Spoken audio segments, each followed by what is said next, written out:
چڑیا کے گھونسلے کے برابر بھی مسجد بنے گی تو اللہ تبارک و تعالی جنت میں ایک محل عطا فرمائے گا۔ السلام علیکم ورحمۃ اللہ وبرکاتہ۔ بسم اللہ، الحمدللہ والصلاة والسلام علی رسول اللہ، اما بعد۔ معزز ناظرین، الحمدللہ احیاء السنہ عمومی طور پر حیدرآباد میں اور خصوصی طور پر فلک نما اور جہاں نما میں گزشتہ 17 سال سے دینی، تعلیمی اور رفاہی خدمات مسلسل لگاتار انجام دیتا چلا آ رہا ہے۔ اس کی نمایاں خدمات میں جامع مسجد احیاء السنہ کا قیام بھی ہے۔ الحمدللہ قیام کے فوراً 1 سال بعد اس کی پہلی توسیع عمل میں آئی۔ مسلسل خدمات کی بدولت اللہ کے فضل و کرم سے الحمدللہ اب دوسری توسیع کی ضرورت پیش آ رہی ہے۔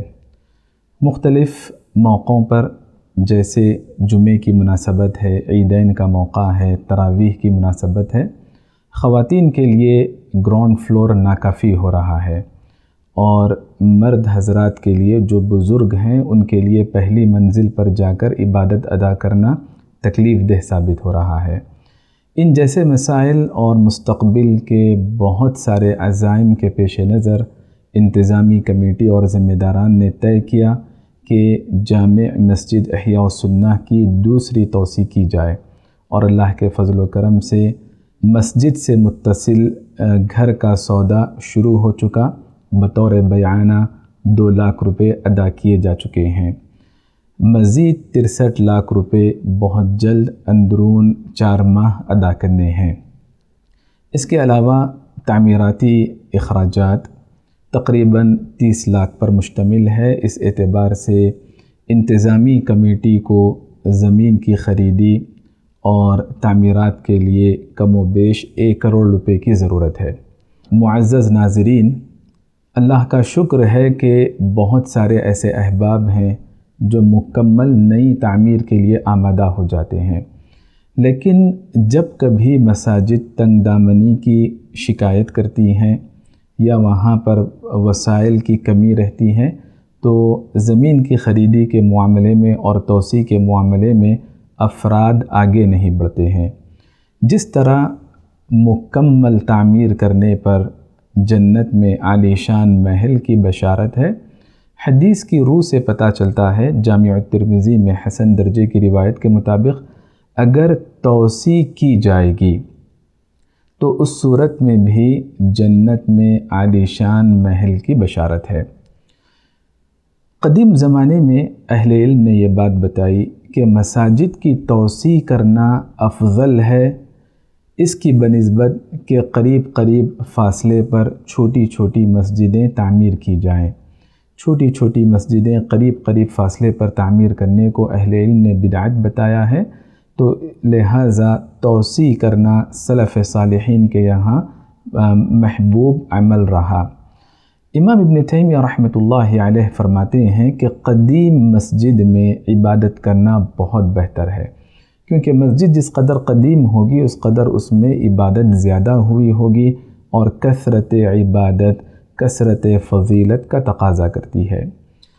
مکمل مسجد کی تعمیر کرنے پر یقیناً جنت میں انشاءاللہ عالی شان محل کی بشارت ہے۔ اللہ تبارک و تعالی گھر تعمیر کرے گا، لیکن حدیث میں بتایا گیا ہے کہ چڑیا کے گھونسلے کے برابر بھی مسجد بنے گی تو اللہ تبارک و تعالی جنت میں ایک محل عطا فرمائے گا۔ امام ابن حجر رحمۃ اللہ علیہ نے اس حدیث کی صحیح فہم بیان کی، کہا کہ اس سے مقصود یہ ہے کہ مساجد کی توسیع کی جائے۔ اگر مساجد کی توسیع چڑیا کے گھونسلے کے برابر ہو رہی ہے، اتنی چھوٹی سی توسیع ہو رہی ہے، تب بھی اللہ تبارک و تعالی جنت میں انشاءاللہ عالی شان محل عطا کرے گا۔ معزز ناظرین، گزارش یہ ہے کہ اپنے ذہنوں سے غلط فہمیوں کو دور کریں۔ ایسا نہیں کہ مکمل مسجد تعمیر کریں تبھی اللہ تبارک و تعالی جنت عطا کرے گا، جنت میں ایک محل دے گا، ایسی بات نہیں۔ انشاءاللہ اس پر بھی اجر ہے، اور مسجد کے لیے زمین کی خریدی کی کوشش کی جائے یا پھر تنگ مساجد کی توسیع کی جائے، اس پر بھی اسی طرح سے اجر ہے۔ یہاں اسباب محدود ہیں اور الحمدللہ خدمات کا دائرہ بہت وسیع ہے۔ یہاں ابن عباس نامی حفظ کا ایک شعبہ قائم ہے، جہاں 1 سے زائد اساتذہ ہیں اور بہت ہی سلیقہ مندی سے تعلیم دی جاتی ہے، لڑکوں کے لیے، لڑکیوں کے لیے، خواتین کے لیے، مرد حضرات کے لیے، تعلیم بالغان کے لیے تعلیم کا نظم ہے، مختلف زبانوں پر مشتمل لائبریری ہے۔ مختلف انداز سے اللہ کے فضل و کرم سے اس مسجد کے تحت خیر کے کام انجام دیے جاتے ہیں۔ وقت محدود ہے، ذرائع اور وسائل بالکل تنگ ہیں۔